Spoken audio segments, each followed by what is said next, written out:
Hello friends, this video is about my one-day trip to Abu Dhabi. Probably it's the most popular tour from Dubai. Usually people book it to get to know the city and visit its main attractions.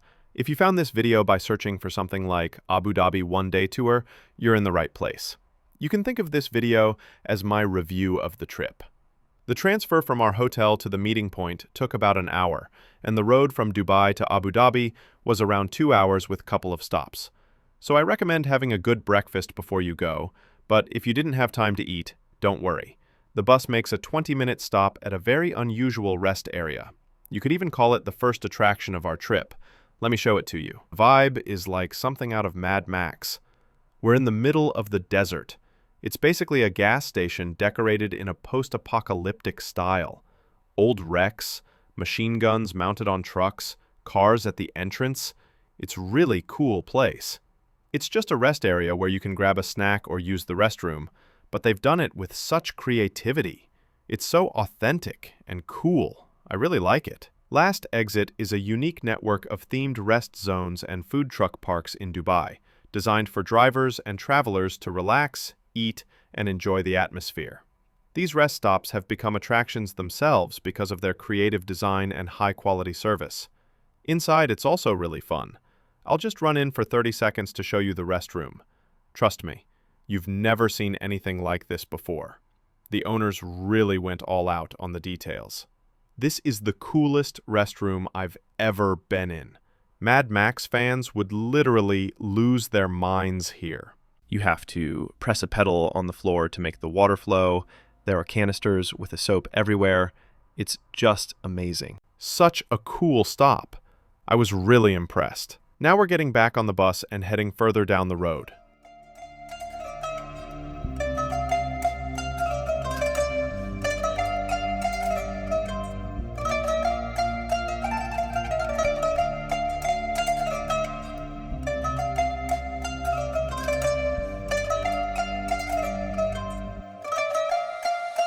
As the bus drives through the desert, let me tell you a bit about Abu Dhabi. It's the capital of the United Arab Emirates and one of the richest cities in the world today.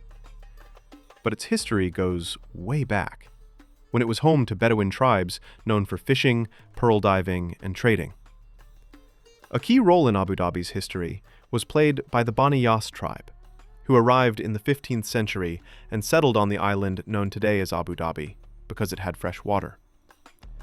The city was founded around 1760, when the tribe discovered a freshwater spring, making it a strategically important location. According to legend, the name Abu Dhabi means father of the gazelle. It comes from a story about hunters chasing a gazelle that eventually led them to a freshwater source. In gratitude, they spared the gazelle's life and named the settlement after it. You can see mangroves along the way. They grow in salt water and help green the area, changing the ecosystem. Abu Dhabi is actually much greener than Dubai. While Dubai is mostly desert, some parts of Abu Dhabi are so lush you'd never guess it's built in the desert. We're passing the museum district now. You can see the Guggenheim Museum under construction and the dome of the Louvre Abu Dhabi in the distance. Here, you'll also find the Future Natural History Museum and the Zayed National Museum, but unfortunately, our tour doesn't include these museums. Our next stop? The dates market. The bus stops at a shop selling dates, nuts, dried fruits, sweets, and, of course, Dubai chocolate. But the highlight here is definitely the dates. Here you can taste the famous Ajwa dates, a type of dates from Medina, Saudi Arabia, highly valued both for taste and religious significance. They're mentioned in the Prophet Muhammad's hadiths. Personally, I liked larger, sweeter ones, the one to the right of the yellow ones. These dates are amazing. Huge, sweet, juicy, like something straight out of an Arabian fairy tale. Definitely worth trying. I couldn't resist buying some.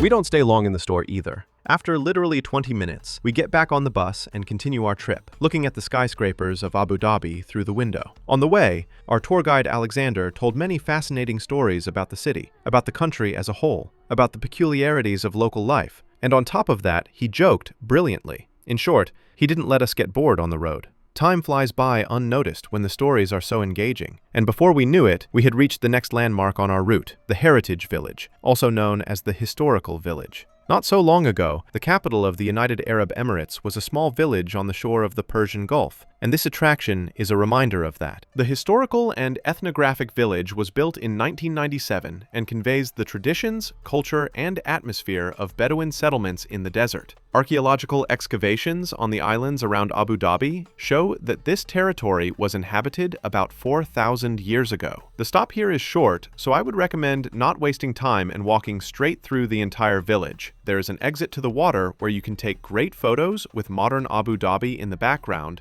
and then explore the village itself. This is the kind of view of Abu Dhabi you get from the territory of the Ethnographic Museum.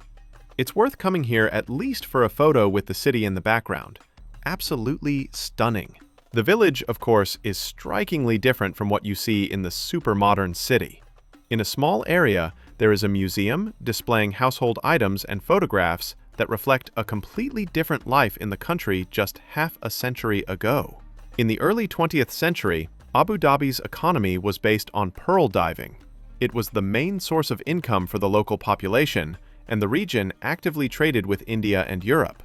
However, the invention of Japanese pearl culturing technology in the 1930s dealt a serious blow to the economy, and the pearl trade stopped being profitable. A turning point in Abu Dhabi's history came in 1958, when oil was discovered in the region. The first commercial oil fields began to be developed in 1962, an event that radically changed the city's destiny. An important milestone was Abu Dhabi's union with 6 other emirates in 1971, which led to the creation of the United Arab Emirates. Sheikh Zayed, known as the father of the nation, became the country's first president, and Abu Dhabi was chosen as the capital of the new state thanks to its economic power and political significance. In addition to the museum, the village includes artisans' houses, Bedouin tents, an example of a traditional dwelling, and a mosque.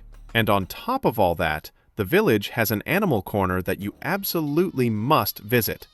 Friends, there is a real camel here.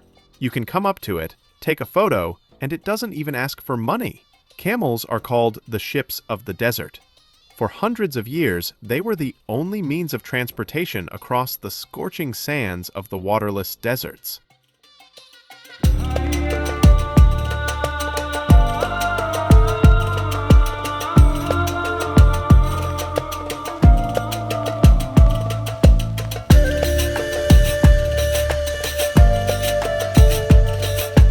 It was already past noon, so after visiting the village, we headed to an all-inclusive restaurant with local cuisine and various types of rice. Lunch was already included in the tour price. Unfortunately, I barely filmed anything inside the restaurant because by that time I was extremely hungry and couldn't think about anything except food. All I can say is that I really liked the meal. By the way, they serve camel meat with rice here, and it's very tasty. If you're not bothered by the fact that 15 minutes ago you were taking pictures with another camel, then I definitely recommend trying it. After lunch, we finally set off for the main attractions of this tour, and the next stop on our list is the Presidential Palace. You'll need to pass through a security check, and then you are taken by bus across the grounds to the palace itself. Before the tour, I'd recommend reading the visitor rules.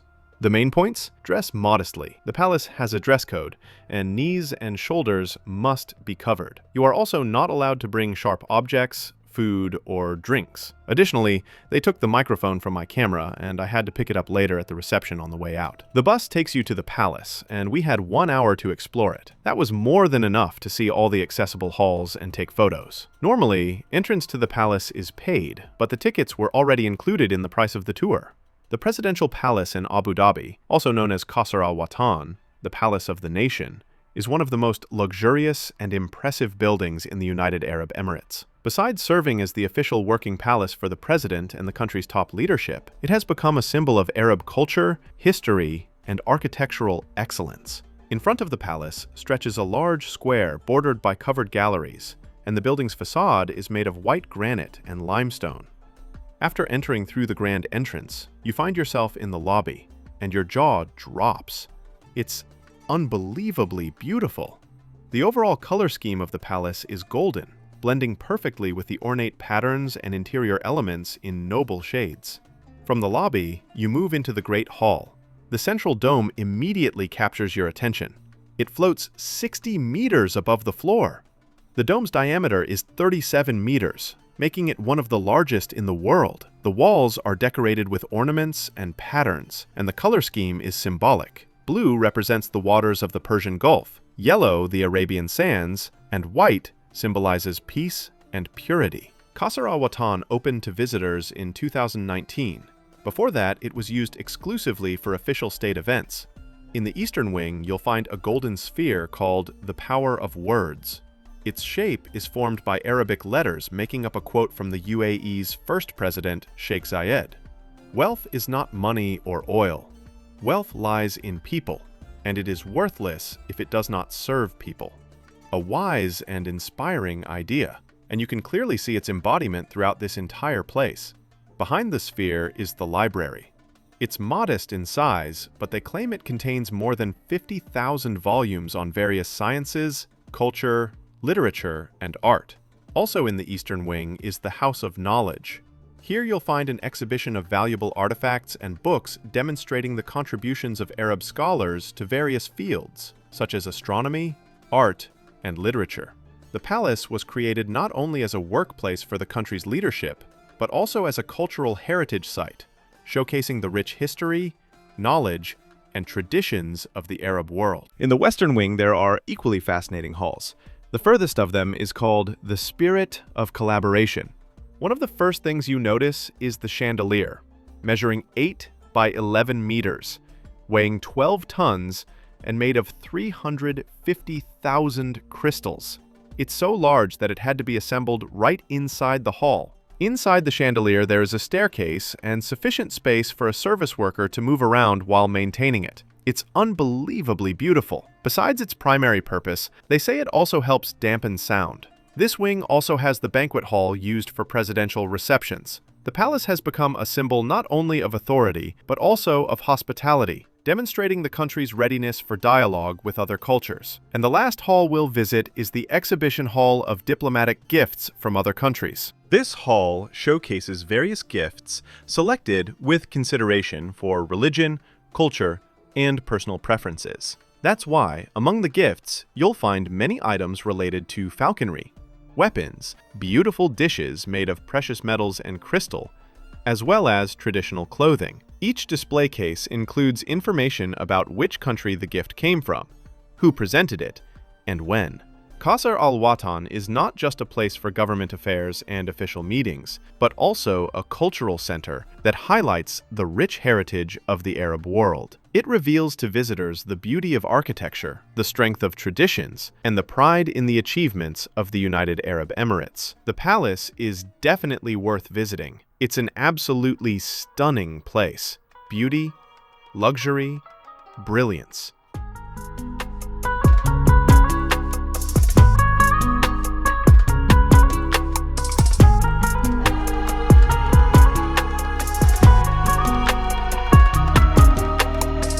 And finally, we arrived at the last attraction. Even as you approach it, you realize that something truly grand awaits you. Looking at it from a distance, it's hard to believe that these domes and minarets are not an Eastern fairy tale, but reality. The snow-white Sheikh Zayed Mosque, my friends. To enter the mosque, you need to go underground. The entrance is located inside these beautiful glass domes. As soon as you go down the escalator, you immediately find yourself in a shopping mall. We're not very interested in them right now because we're hurrying to get to the mosque before sunset. To enter the mosque, you'll need to pass through a security check. And here, I'll once again remind you of the rules for visiting mosques. At the entrance, they check your appearance, and you may be denied entry. Our tour guide had clothing available for both women and men, and as we stepped off the bus, he gave it to everyone wearing shorts or open clothing, so nobody had any issues.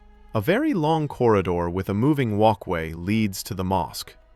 We walk along it for quite a while, and finally, we arrive at the mosque itself.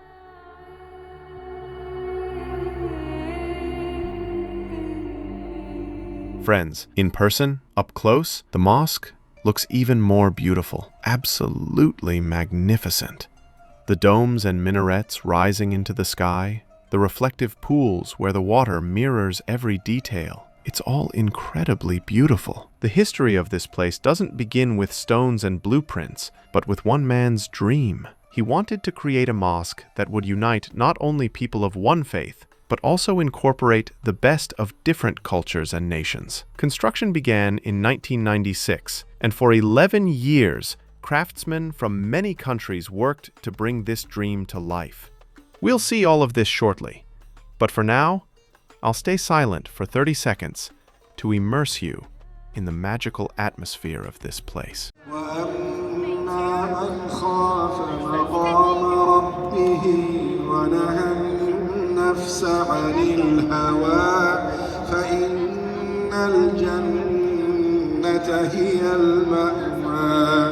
يسألونك عن الساعة أيان مرساها فيما The Grand Sheikh Zayed Mosque can accommodate more than 40,000 visitors.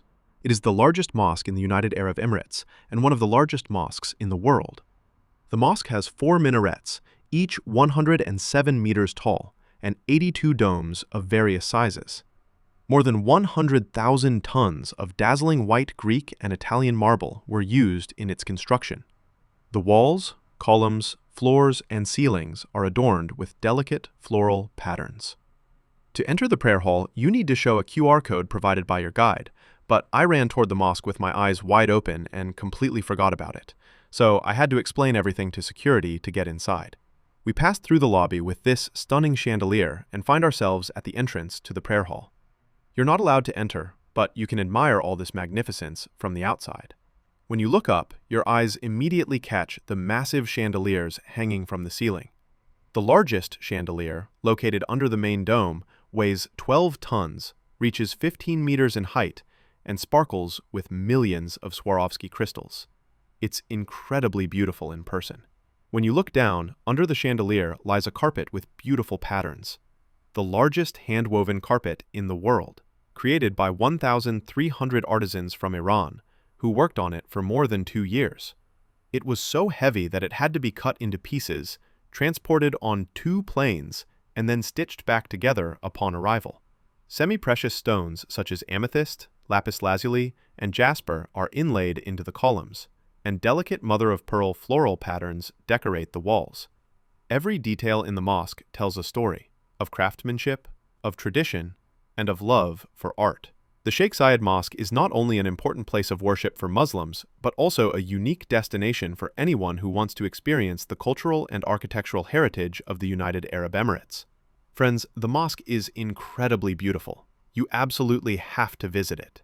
I think if you find yourself in Abu Dhabi, there's no way you'll pass by without stopping here. It's absolutely worth it. I strongly recommend this tour if you're staying in Dubai. It's perfect for a one-day introductory trip to Abu Dhabi. My rating? 10 out of 10.